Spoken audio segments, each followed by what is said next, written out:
Nos bastidores de Brasília, cresce a tensão. O governo teme ser ofuscado. A oposição aposta na força popular. E o 7 de setembro virou palco de uma guerra de narrativas. Quem vai ditar a pauta deste domingo? Olá, patriotas! Sejam todos bem-vindos. Aqui, a sua opinião vale muito, então sinta-se à vontade para comentar. Agora vamos direto à notícia. A data que deveria simbolizar independência, liberdade e soberania nacional se transformou num verdadeiro termômetro político. Tanto governo quanto oposição convocaram seus militantes para as ruas, mas as semelhanças acabam aí. O que se vê são dois projetos de país completamente distintos e, claro, inconciliáveis. De um lado, a direita organizada, indignada, protestando contra uma oligarquia que se instalou no Supremo. Do outro, a esquerda tentando vender a ideia de que protesta contra ameaças externas, especialmente os Estados Unidos, como se o povo brasileiro acordasse preocupado com geopolítica ideológica e não com o preço do arroz no supermercado. Mas espera que piora. Enquanto a direita luta contra a censura e pela plena liberdade de expressão, a esquerda insiste em relativizar esse direito básico, defendendo que opiniões consideradas ofensivas devem ser silenciadas. O contraste é gritante. A direita considera desumano intimar um idoso em leito de hospital. A esquerda comemora como se fosse bem feito. E essa parte a mídia tradicional não mostra. A direita exige que a Constituição seja respeitada, que abusos de autoridade sejam punidos e que os perseguidos tenham anistia. Já a esquerda prefere colocar sua versão de defesa da democracia acima da própria lei, tolerando restrições de liberdade e punições seletivas de acordo com a preferência política do momento. Vamos trazer um exemplo direto. Declarações recentes do ministro Alexandre de Moraes, que se tornou um verdadeiro ídolo da arquibancada vermelha. Ele comparou o bolsonarismo a uma doença e disse que o Supremo seria a vacina.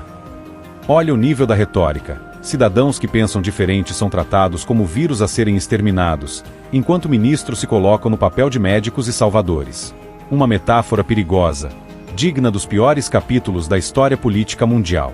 No 7 de setembro, a direita vai para as ruas com pautas muito claras: punição aos responsáveis pelo rombo no INSS, impeachment de juízes autoritários e aprovação da anistia aos perseguidos do 8 de janeiro.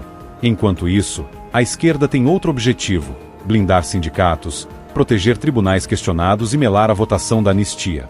Ou seja, de um lado estão as reivindicações de milhões de brasileiros comuns. De outro, os interesses de grupos que vivem à sombra do poder. Mas o governo enfrenta um problema maior: falta de popularidade.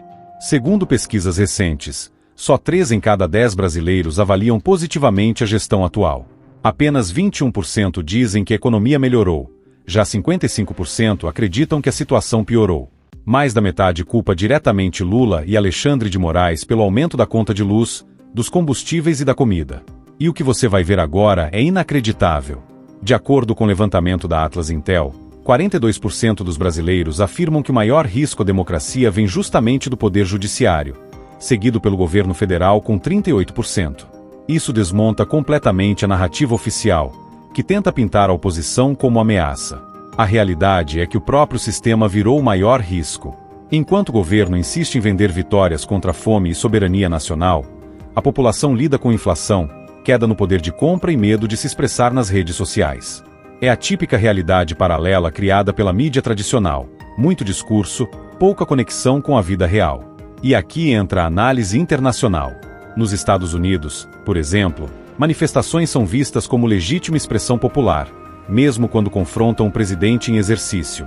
Já no Brasil, protestos contrários ao governo são tratados como suspeitos, enquanto marchas favoráveis recebem cobertura glamourosa da imprensa. 2 pesos, 2 medidas. Comparando com outro 7 de setembro, a expectativa é que as manifestações de 2025 tenham um peso ainda maior. A oposição está organizada, a insatisfação é crescente, ao contrário do que o governo tenta vender, o clima é de descontentamento generalizado. Vale lembrar que em 2022 e 2023, mesmo sob ataques, a direita conseguiu mobilizar multidões. Em 2024, apesar da tentativa de esvaziamento, as ruas mostraram força. Agora em 2025, com economia em crise e governo impopular, a tendência é que os números superem expectativas. Mas a mídia prefere destacar caravanas patrocinadas por sindicatos e ONGs, tentando criar a imagem de que o governo ainda tem base popular sólida. Informações distorcidas para sustentar uma narrativa já fragilizada. Nos bastidores do Congresso, Parlamentares avaliam que as manifestações de domingo podem impactar diretamente votações importantes, como a anistia. Deputados da base governista temem um desgaste ainda maior caso a oposição mostre força popular. Do outro lado, oposicionistas enxergam a data como a chance de pressionar o legislativo e expor os abusos do Supremo. E aqui vem a pergunta que não quer calar. Será que o governo não escolheu convocar sua militância no mesmo dia justamente para tentar ofuscar a direita? Coincidência? Difícil acreditar.